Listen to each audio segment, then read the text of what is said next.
Welcome to the XCS eiConsole ACORD Replacements demo. Electronic processing of replacements has recently become a hot-button topic for many annuity carriers. Working with DTCC and the ACORD standards, these organizations have defined a set of TX-Life transactions for replacements processing. With the XCS eiConsole, implementation of these transactions can be made painless. Over the next several minutes, you'll see just how easy it is to build an ACORD-compliant replacements transaction. We'll start by creating a new route.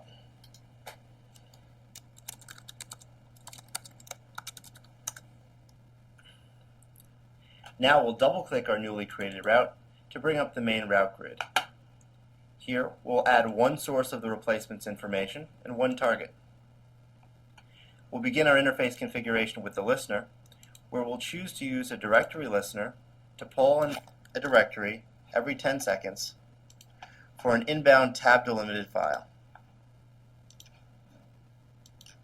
Once the tab-delimited file arrives, we'll want to convert that to XML.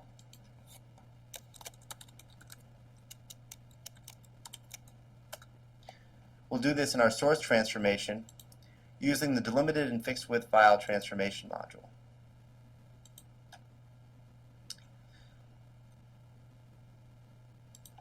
To specify the structure of this file, we'll use the XCS file specification editor.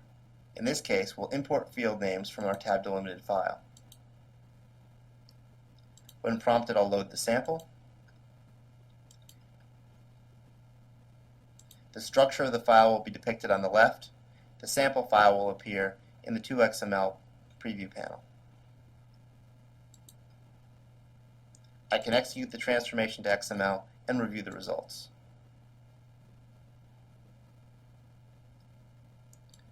Once done, I'll return to the console and click Yes to save.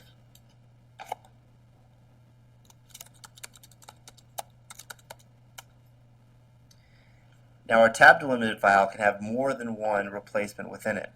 I want to fork each of these into an individual transaction using our XPath forking module. For each record element, I'll create a unique transaction. To test this, I'll now switch to testing mode, start my test with our transformation, and end my test after the forking.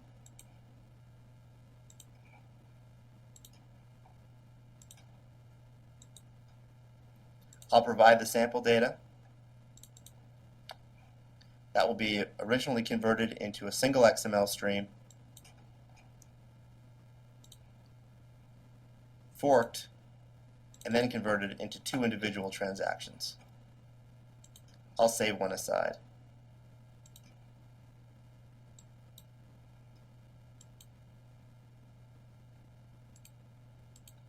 Back in editing mode, in our routing module, we'll keep the default, all targets, and we'll move on to the target transformation. Here, we'll add a conversion into ACORD XML. In this case, we'll use the XCS data mapper. The data mapper will allow us to convert data from our source format, which we'll load using the sample XML file that we just saved aside,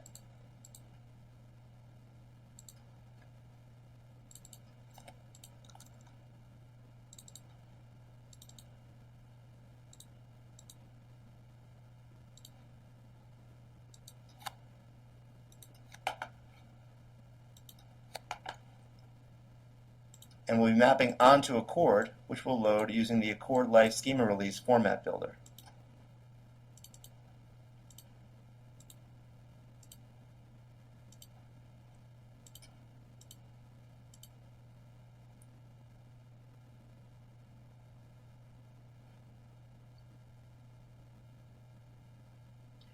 We'll also load a sample transaction that will give us the skeletal structure of our replacements.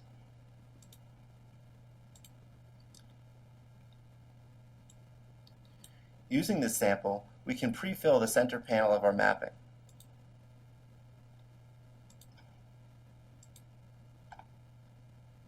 This gives us all the data elements that we'll want to generate in our output.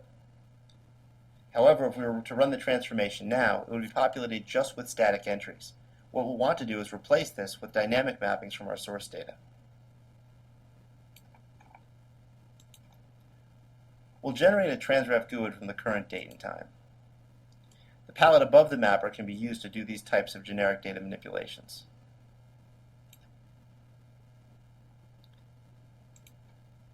I'll change the trans subtype from 127.02 to 127.01.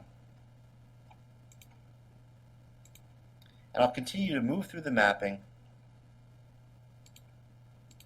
now replacing static fields with dynamically mapped fields from our tree on the left.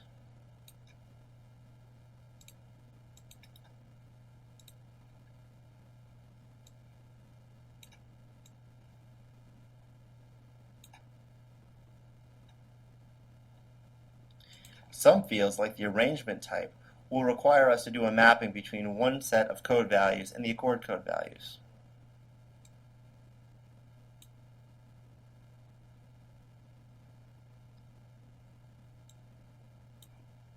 To do this, we can use our tabular mapping tool.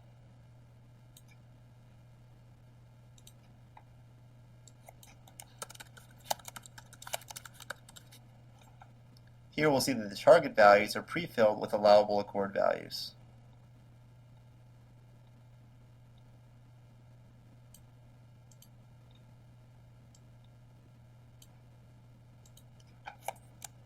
We'll map FLK to free look and FLL to full surrender.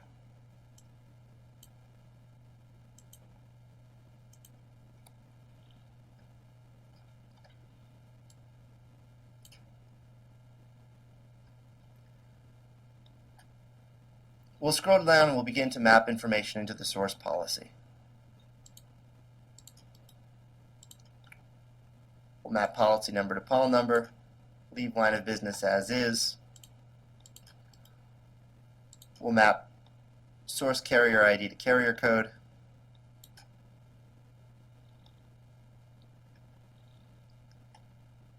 And we'll leave the rest the same.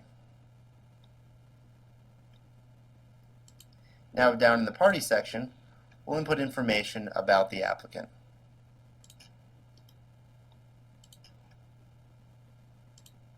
I can use XPath functions like string concatenation to combine multiple fields into one. These functions can even be nested.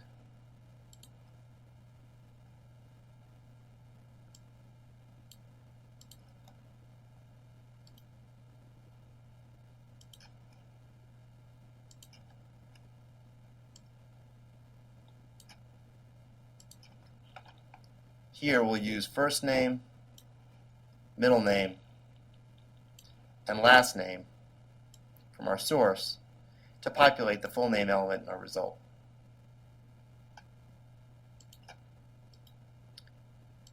For government ID, we'll map the SSN, but we'll want to remove all non-numeric characters.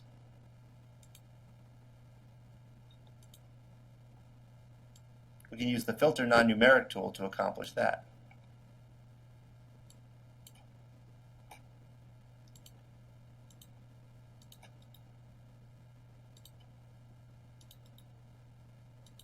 Now we'll provide straightforward one-to-one mappings for first name, middle name, and last name.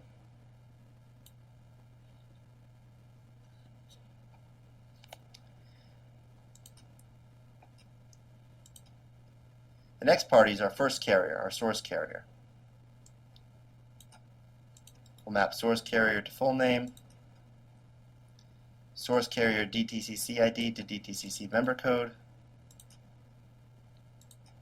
and source carrier ID to carrier code. As we scroll down, we see we have a separate party instance to represent the destination carrier. We'll repeat the process here, this time using destination carrier information.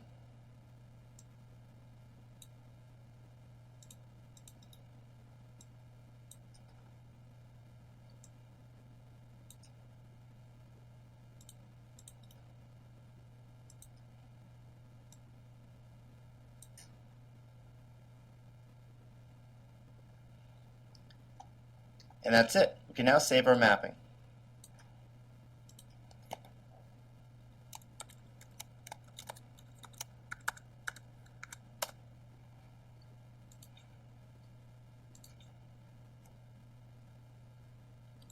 Moving on to the transport stage, typically this information will be fed to DTCC using our HTTP post for DTCC transport.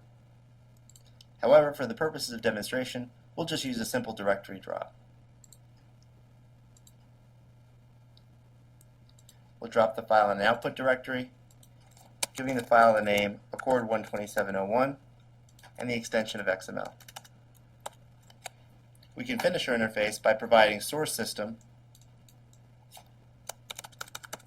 and target system metadata.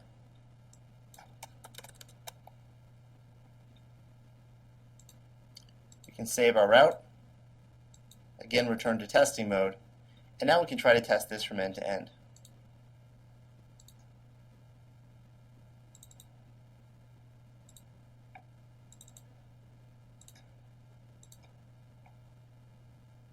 There you have it. That's all there is to it. We've completed the interface. You have just watched us develop and test a functional replacements interface in less than 10 minutes. Now, it's your turn.